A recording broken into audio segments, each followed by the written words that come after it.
The University of Sioux Falls students perform madrigals. The Sioux Falls community enjoys a winter wonderland. And students share their opinions on Tim Tebow. All this and more coming up next on College Week.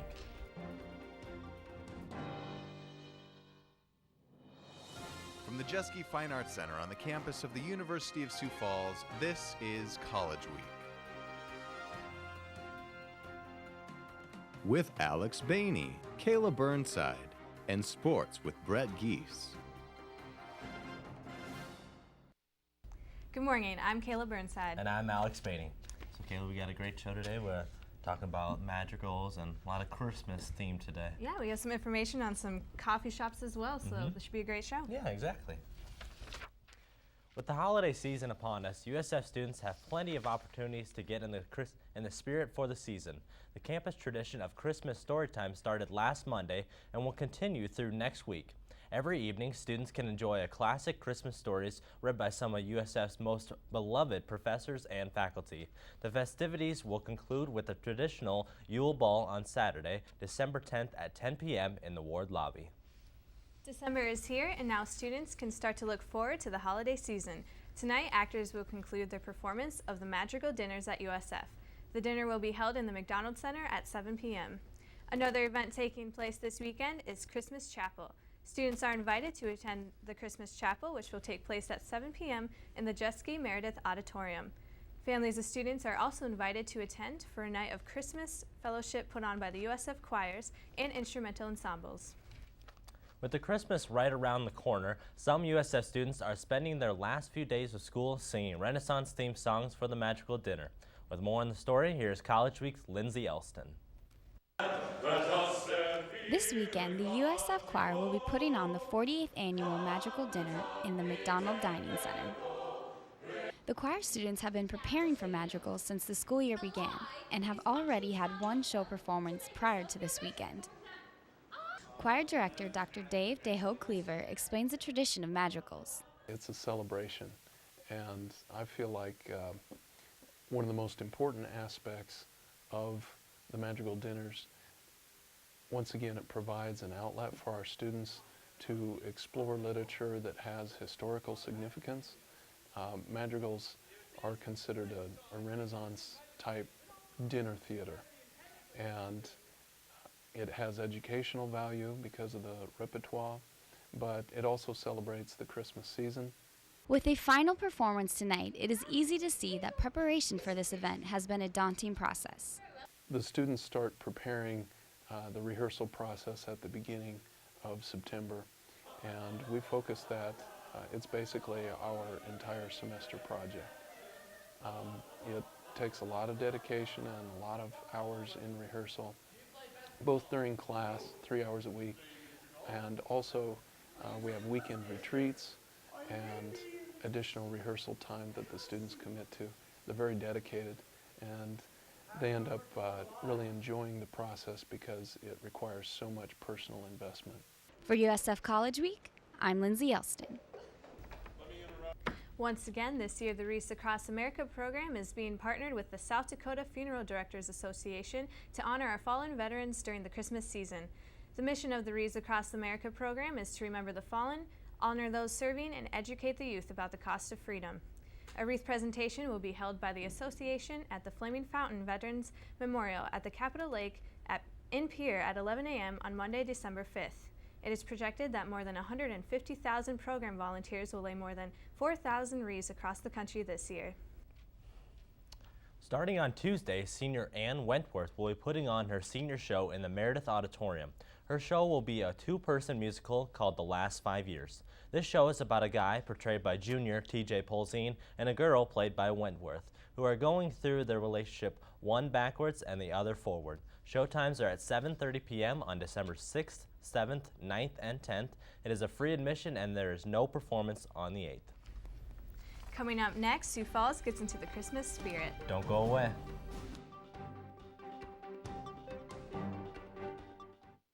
Oh, this is the life. Heck yeah, what are you doing on the computer? We're in Mexico. I can't miss College Week. You just got the hots for that sports anchor, Seb Bettinger. Oh, I can only imagine how great it would be to meet him. Cougars their second GPAC Conference Championship in the past 3... so beautiful.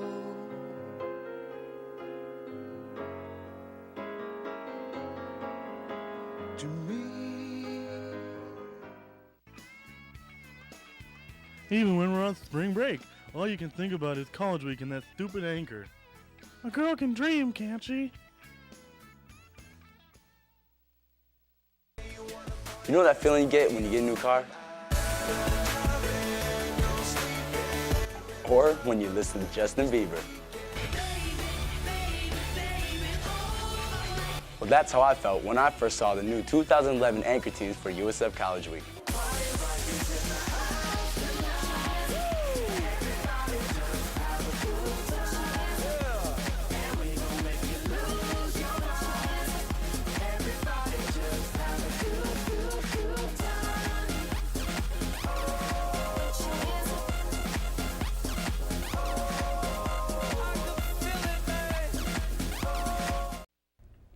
When the sun goes down, the Christmas lights at the Falls Park turn on. With more on this year's Winter Wonderland, here's Beth Salisbury.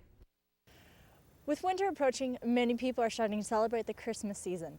How many families are starting to celebrate is coming here to Falls Park to see the Winter Wonderland. District Park Supervisor with the Sioux Falls Park and Rec, Lauren Beard, says former Mayor Dave Munson started the light display. Winter Wonderland is in its 9th year now, and what it is a free light display at Falls Park. Mayor Munson was the originator of the idea, and we started that, like I said, 9 years ago, and been building on it ever since. We're looking forward to next year as our 10th anniversary. So. Beard says the display, that now uses roughly 250,000 lights, has expanded in the variety of light displays in the past 2 years. How it originated was a very small scale year one. Year two it grew and stayed much the same until about year 7. And that's when we added a lot of animated features.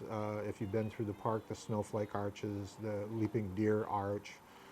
Even though the Parks and Rec doesn't have a way to calculate the number of people that visit the Winter Wonderland light show, Beard says the public response has been very positive. Amazing, I guess. In 2010, there was a needs assessment done within the city. A number of surveys sent out. A large number came back, said that it was a very, very good response. And fully 65% of the respondents saw holiday lighting as very important. And that surprised us. We always thought it was quite popular, but then we learned it was very popular. The Winter Wonderland light display will be up in Falls Park through January 8th, 2012. For College Week, I'm Beth Salisbury.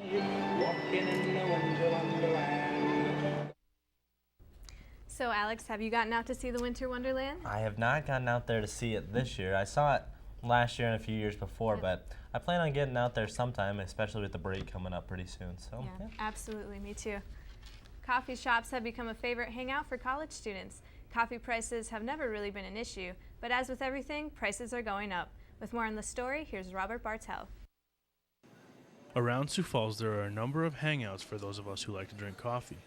Within the past year, the big companies like Starbucks, Caribou, and even some of the local ones have had to raise their prices for each cup of coffee by an average of 30 cents. Josh Gumat tells us how some of the customers have taken the price hike. Kind of mixed reviews from customers. You get some that don't really care, and some that it's the end of the world. It's gonna see you next year for my cup of coffee. I'm only coming back once a year type of thing, but those are more few and far between. Finals are just around the corner, and if you're a student looking for a place to go and really need to save the money, here are the prices of a few places around town. Caribou has the highest price, and Cafea has the lowest price. For USF College Week, I'm Robert Bartell. You go. Even with the increase in coffee prices, one coffee shop in Sioux Falls is making a difference for school children in another country. For more on the story, here's Kayla Bernstein. Cafe Roastery, a great place for students to grab some coffee and sit down by the fireplace to study. I like to go there and just read. I just curl up on a chair. It allows me to go and have a place where I can just basically hide away from it, be able to drink some, delicious coffee in a great atmosphere, and just be able to focus on the studying that I have to do. Students who get their coffee fix at Cafea also have the chance to help students in a different country. Nathan Norby, a barista at Cafea, says customers can participate by supporting the fundraiser. The fundraiser is for a small school in Namibia. I hope I said that correctly. It's being funded by Community Hope. As you can see on the mugs here, they're all imprinted with the Community Hope logo, and it's for all these wonderful little children to get them an education and in school and create better awareness. Norby says there are many ways for customers to support the school. Anything as simply as just buying a mug, a piece of pottery, a bowl. You can sponsor a child directly by a monthly contribution. Stop by Cafea today to support this great cause. For College Week, I'm Kayla Burnside. 'Tis the season for late night study session. That's right, with finals week upon us, students will be hitting the books hard in preparation for final exams during the week of December 12th. However, students will be able to have a much needed break on Monday, December 12th with the traditional late night finals breakfast. Faculty will serve USF students everything from pancakes and sausage to cinnamon rolls. The breakfast will take place in the McDonald Center at 9 p.m. Finals for USF students will be Monday, December 12th through Wednesday, December 14th. Students will have to have 2.5 week break before returning for interim classes, which begin on January 3rd. Coming up next, Beth Salisbury sits down with John Higgle. Don't go away.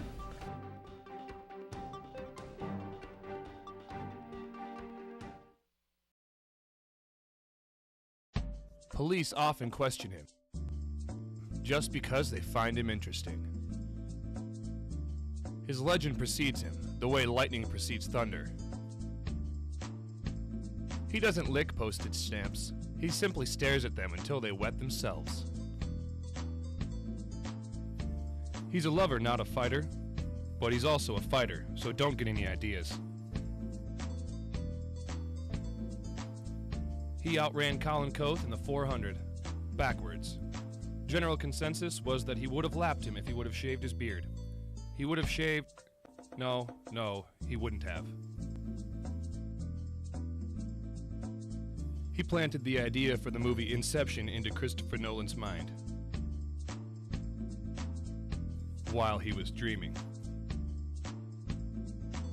He hasn't walked a mile in another man's shoes, but he has ran a mile as Cooper the Cougar.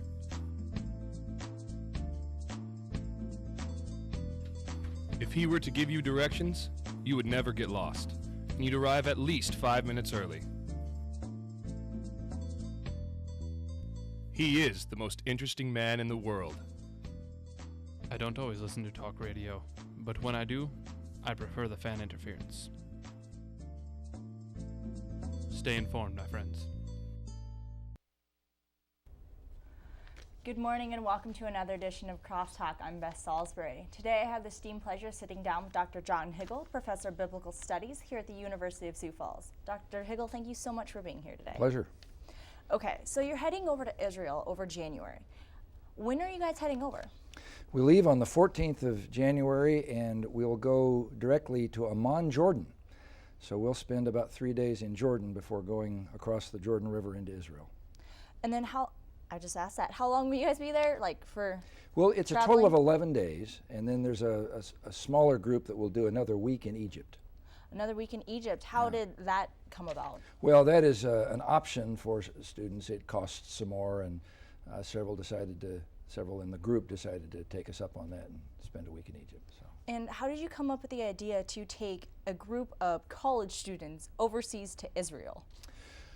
Well, two things. One is Israel is the site of the stories in the Bible, and many of these students, perhaps all of them, are going with an interest in the biblical background, to stand in the Garden of Gethsemane, to stand by the Sea of Galilee where Jesus preached the Sermon on the Mount. There's something powerful about that. But it's also an opportunity to expose students to two very different cultures, an Arab culture in Jordan, this Israelite culture there in Israel. And then, so you guys are going over there. Where will you guys be visiting? I know you said Jordan, and some will be going Egypt and Israel. Like, what cities are you guys going to be going to? In Jordan, we're going to go to Petra, which was a place that the Apostle Paul visited. There's the ruins, well preserved, of a city on the Jordan side that it would be a sense of what Roman life was like. And then we'll cross over the Jordan River, which is where John the Baptist did his baptizing, and where Jesus was baptized. And we'll settle into Jerusalem as a home base. We'll take several journeys out from there, where we're going to go to where the Dead Sea Scrolls were discovered. We'll go to Masada, where the Jews had a last stand against the Romans. In Jerusalem itself, we'll go to the Mount of Olives, to the Garden of Gethsemane. We'll go to the place where Jesus was put on trial. We'll go to the upper room where the Last Supper was. There's so many sites there in Jerusalem that are fascinating and valuable, the old temple site. After that, we'll move up into the Galilee area. We'll stay by the Sea of Galilee, where Jesus lived and did much of his ministry. Take ventures out from there to places like Nazareth, where he grew up, and all the way to the Mediterranean. While you're there, what impact do you want Jerusalem or this culture to have on your students? I want students to get a feel for the fact, first of all, that Israel is a place of mixed cultures. You have Palestinians and Jews from Europe and Africa and other parts of the world all living together. So it's multilingual, even though you've got this Hebrew context. Very different interests, all living side by side. There's something unique about the whole experience of Israel, having sort of carved a nation out of a place that had not been theirs before. It's a place of tension. I want them to understand sort of the history of that. One of the places we'll go is to the Holocaust Museum in Jerusalem. I think that will be a particularly vivid experience, being in Jerusalem and then experiencing what the Jews experienced that led them to want so badly to have a homeland. And then for a class, are you guys going to have them write a paper, or is just the experience enough for their credit? We are going to spend a week before we go in fairly intensive instruction with maps and with just to try to understand what the key biblical sites were, what the historical background is of these places. And then students will do some journaling during the trip so that they can respond to what they're seeing. Another group that we're going to have experience of meeting is we're going to meet some Palestinian Christians in Bethlehem and spend some time with them. We'll worship with some Jewish Christians in Nazareth. I want them to understand what it's like to be the church in these places. And so they'll reflect on that as well. And one final question is, how much did this entire trip cost? The students are paying $3,400, which covers almost everything. It's a pretty wonderful thing. Okay, and that looks like we're out of time today. Thank you so much for being here. And up next, we have sports with Brett Geese.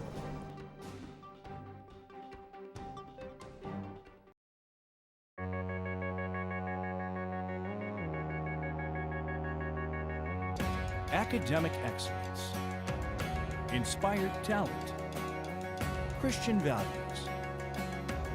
athletic champions. This is the University of Sioux Falls. Proud to be with you the whole way.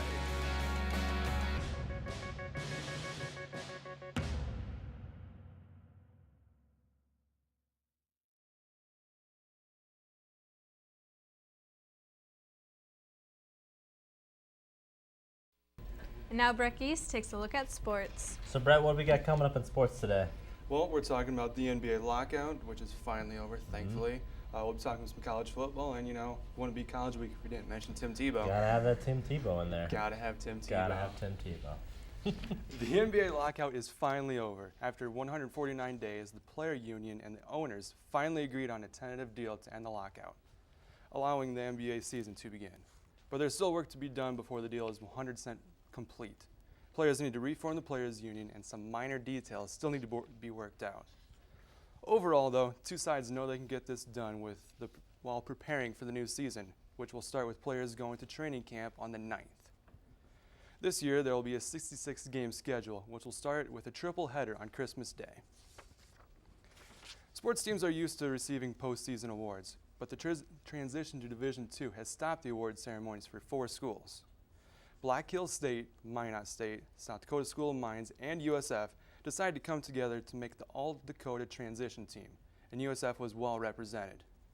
A total of 18 Cougars were honored, 11 on the first team and 7 on the second team. A few to make the first team were quarterback Taylor Perkins, wide receiver, kick returner, and punt returner Michael Hicks, and defensive lineman Jameel Medlock. For the complete list of the All-Dakota transition team, go to www.usfcougars.com. Tim Tebow is one of the most talked about players in professional sports, and with more on Tim Tebow time, here's College Week sports reporter Sayer Bettinger.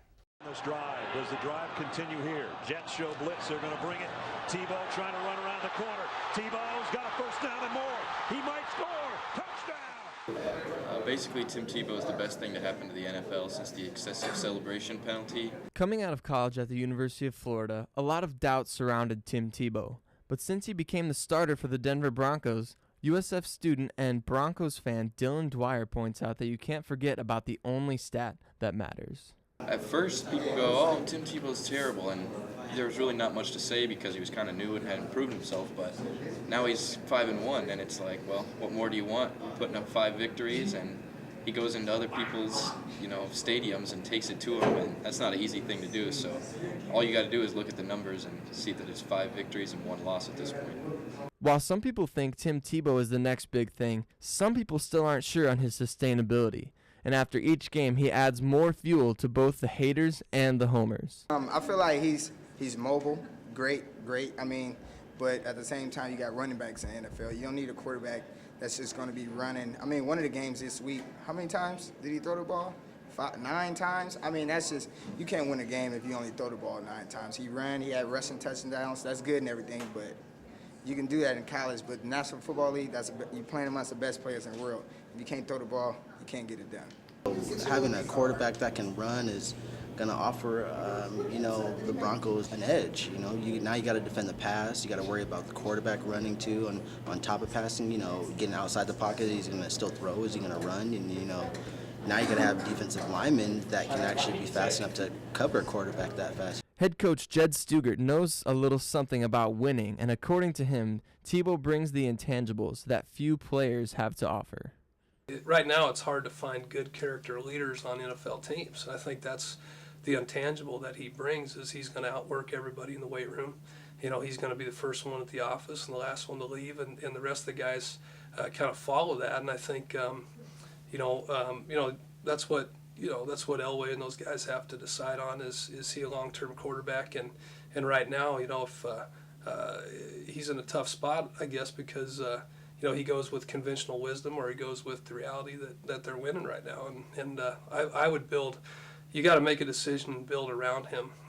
Some people don't believe in Tebow time, but for Denver Broncos fans, it's always Tebow time. For College Week Sports, I'm Sayer Bettinger. All right, so Beth, you had a great interview today. Are you coming back next semester? I will be coming back next semester for my final semester. Great. And Brett, I know Tim Tebow's doing really great right now, but he's got to face Minnesota this weekend. Yeah, but the way the Broncos are playing and the way the Vikings are playing, shouldn't be too difficult. They probably have a pretty good chance. Yeah, they have a good chance. And that wraps up another edition of USF College Week. I'm Alex Bainey. And I'm Kayla Burnside. Merry Christmas from all of us at College Week. And now to close out our last show for the semester, here's a music video by College Week's own Lucas Dela Cruz. Have a great day.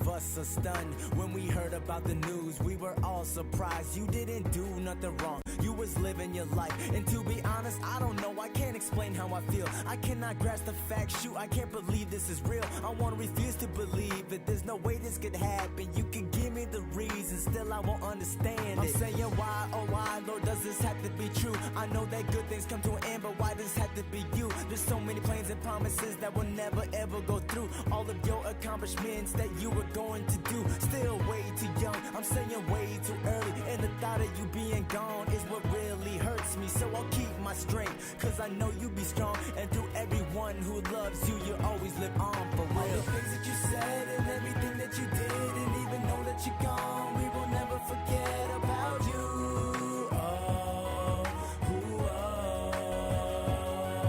All the things that you said and everything that you did, and even though that you're gone, we will never forget about you. We miss you. In high school you made friends, in college you made more. Taking it day by day, waiting for what life has in store. I wish this wasn't true or even only a scare, but you was taken away from all of us and it's truly unfair. Now as I look to my left and as I look to my right, I feel like I should still see you, but it's all in my mind. I am truly confused, someone answer the whys. The only thing I ever see is these tears that I cry, and I can only imagine how your family's doing. I feel like it's the end of the world and that everything's ruined. I guess that something's just happening, it was nobody's fault. Best believe we feel your pain, it was all of our loss. And no matter whatever happens, it's gonna hurt for a while. As I remember your heart, I can't forget about that smile. Yeah, and every single day I'm gonna picture your face, watching every single one of us from a beautiful place, you know. All the things that you said and everything that you did, and even though that you're gone, we will never forget about you.